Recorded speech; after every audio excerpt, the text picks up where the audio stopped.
उत्तर प्रदेश की बीजेपी की राजनीति में भूचाल। लेटर घूम रहा है, पीला वाला चिट्ठी, पीली पत्री घूम रही है।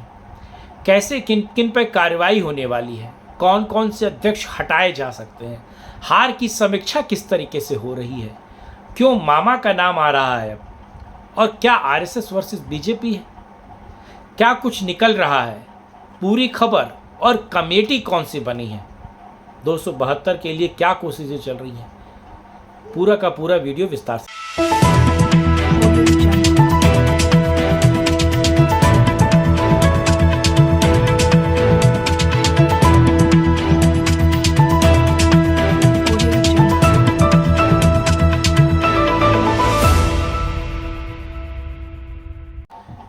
नमस्कार, मैं कुमार श्रीकांत आपका स्वागत कर रहा हूं सत्यपरक भारत के इस खास प्रोग्राम में। और आज बात उत्तर प्रदेश को लेकर। उत्तर प्रदेश में जो करारी हार हुई है, तो एक पीला लिफाफा, पीली चिट्ठी कहा जा रहा है, जो हर एक मेंबर ऑफ पार्लियामेंट के पास पहुंची है, हारे हुए के पास भी और जीते हुए के पास भी।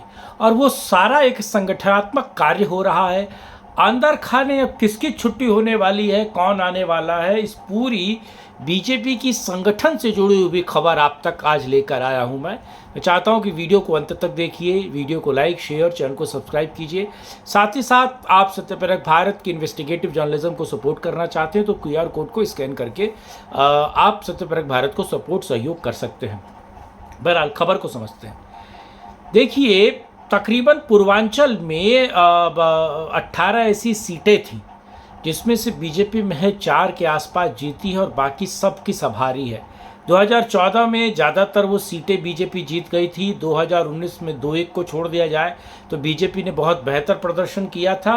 और 2024 में ऐसा क्या हुआ जिसको लेकर दिक्कत चल रही थी।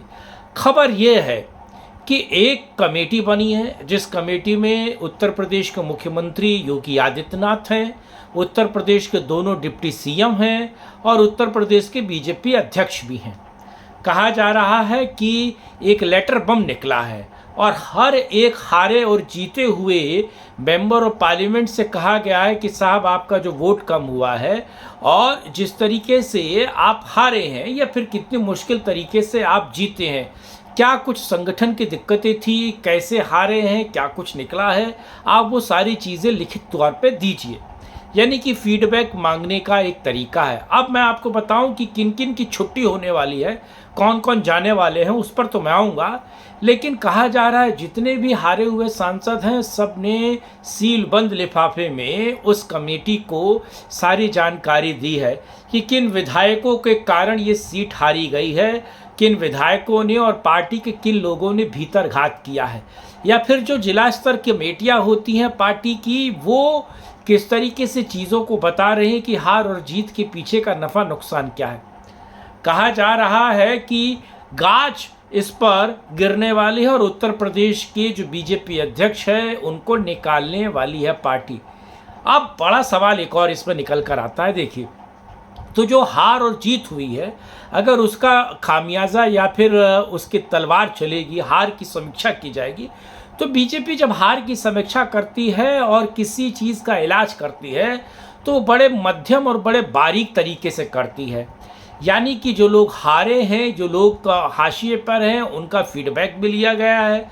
जो लोग जीते हैं और बामुश्किल यानी कि 10-10, 5-5 हज़ार वोटों से जीते हैं, उनका भी फीडबैक लिया गया है, उनसे भी लिफाफा लिया गया है। यानी कि हार की समीक्षा की जाएगी, सारी चीज़ें निकाली जाएंगी। और उसके बाद कहा जा रहा है कि बीजेपी जब किसी को हटाती है तो वो एलोपैथिक दवाई की तरह नहीं कि एक दिन में सारे के सारे एक दिन में सारे बदल डालूंगा, यानी कि सारे अध्यक्ष बदल जाएंगे, उपाध्यक्ष बदल जाएंगे, प्रभारी बदल जाएंगे, सब कुछ बदल जाएगा। ऐसा कुछ नहीं है। वो बहुत धीरे धीरे और बड़े सलीके से बताती है और बदलती है ताकि उसका क्रैक यानी कि उसका जर्क संगठन में ना लगे। यानी कि किसी अध्यक्ष को, उपाध्यक्ष को बदलना होता है तो इतने साफ तरीके से, इतनी बेहतर तरीके से बदला जाता है कि उसका जर्क ना पार्टी ना संगठन किसी को नहीं लगता है। अब महत्वपूर्ण यह है, कहा जा रहा है कि उत्तर प्रदेश के अध्यक्ष की छुट्टी है। कहा जा रहा है कि संगठन में बड़े बदलाव हो रहे हैं।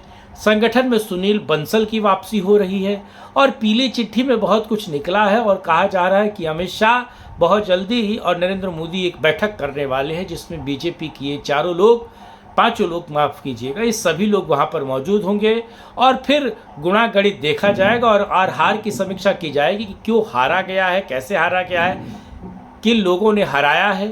ये सब कुछ जांच अब आप समझिए होने को है और उसकी समीक्षा होने को है। दूसरा, आप ये देखिए बीच चुनाव के अंदर बीजेपी के राष्ट्रीय अध्यक्ष हैं जिनका नाम है जेपी नड्डा, और जेपी नड्डा का काम केवल इतना ही है अल बल बयान देना, और वो कोई संगठनात्मक कोई कार्य नहीं करते हैं। वो एक स्टैंप के तौर पर या फिर एक निर्जीव, मुझे लगता है कि अध्यक्ष के तौर पर बीजेपी पे वो बोझ की तरह है। उनका समय भी पूरा होने वाला है और आपने देखा होगा राज्यसभा में वो केवल मेज पीटना और मुंह से आवाज़ें निकालने के अलावा उनका कोई काम नहीं है। ना संगठन को मजबूत करते हैं, ना फीडबैक लेने की कोशिश करते हैं। और बीजेपी की आईटी सेल प्रदेश की और राष्ट्रीय इकाई की वो भी सुप्त पड़ी थी, उसमें भी बहुत बड़ा बदलाव होने को है।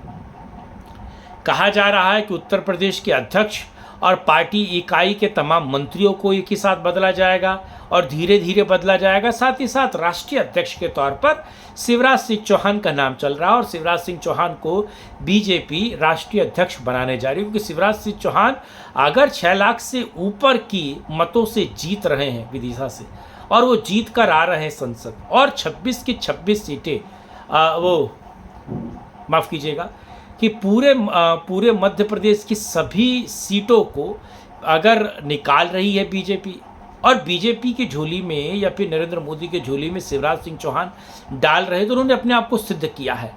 और कार्यकर्ता के तौर पर कार्यकर्ता उनसे बात भी कर सकते हैं, पार्टी के संगठन को बेहतर जानते हैं, ज़मीन से जुड़े हुए हैं और इजी टू रीच हैं किसी के लिए भी। तो शिवराज सिंह चौहान से चीज़ें निकालना, बात करना मुश्किल नहीं है और कहा जा रहा है कि शिवराज सिंह चौहान अब बीजेपी अध्यक्ष के तौर पर आएंगे। सेटिंग अमित शाह के साथ हो या नरेंद्र मोदी के साथ हो, मुझे लगता है कि शिवराज सिंह चौहान भी बैठा लेंगे और नरेंद्र मोदी और अमित शाह भी बैठा लेंगे, क्योंकि 272 का आंकड़ा 6 महीने के अंदर उनको लाना है। तो बड़ी समस्या है बीजेपी के लिए, इधर कुआं उधर खाए। लेकिन बीजेपी बहुत कुछ करती हुई नजर आ रही है और अब हार की समीक्षा और वो पीला लेटर जो है जो घूम रहा है उस पर कार्रवाई होने वाली है।